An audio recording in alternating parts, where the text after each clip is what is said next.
let's talk about the two greatest evils of the 18th and 19th centuries: transatlantic slavery and Jewish anti-Semitism.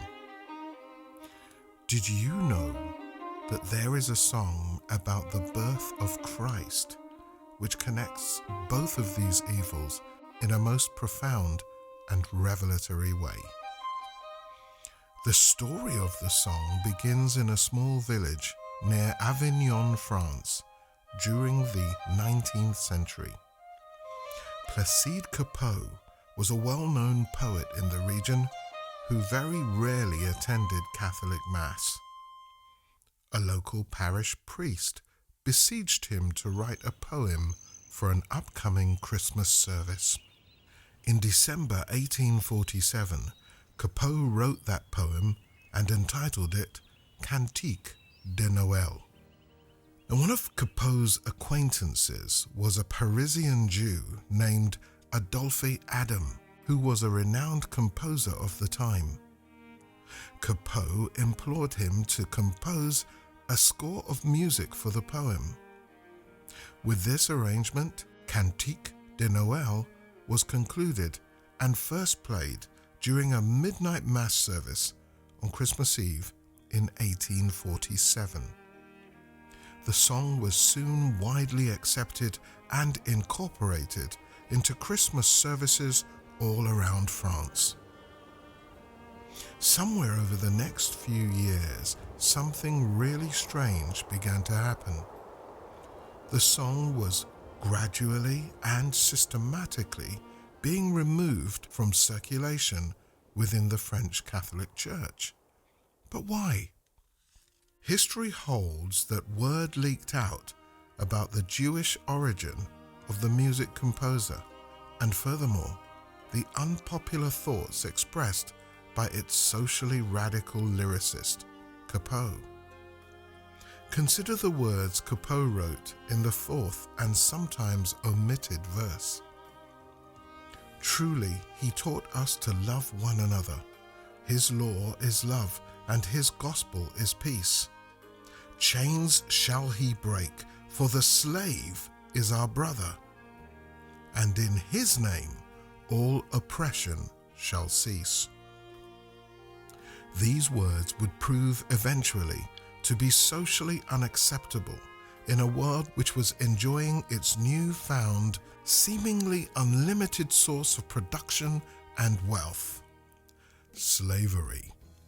Evidently, the song was removed from the French church liturgy primarily because it condemned transatlantic slavery, but equally because of the preeminent propensity of the time towards anti-Semitism. In 1855, an American abolitionist named John Sullivan Dwight translated the carol from the French Cantique de Noël to the English O Holy Night. Since then, the song has grown to become one of the most celebrated Christmas carols in history, translated, sung, and played annually throughout the whole world. So what is it about this beautiful carol that touches the heart so very deeply?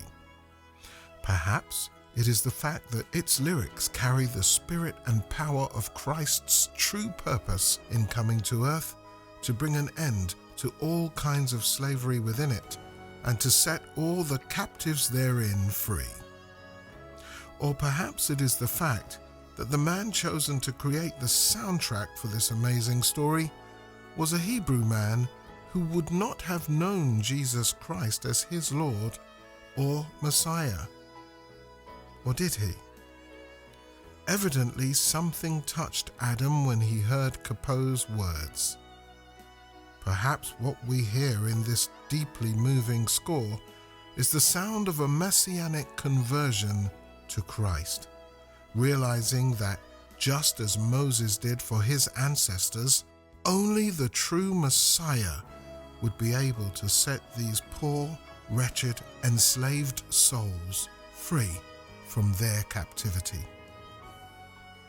Somehow, In God's infinite wisdom and through the power of the Holy Spirit, these two factors combined to produce a divine and timeless work which would stir our souls and touch all of our hearts forever.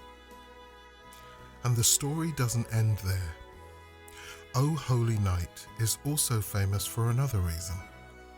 It was the first Christmas song ever to be played live over the radio.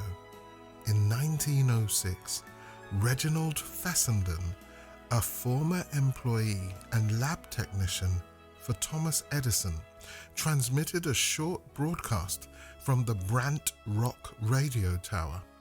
This broadcast included Fessenden himself reading verses from the Gospel of Luke and culminated with him playing the violin to O Holy Night while singing the last verse live.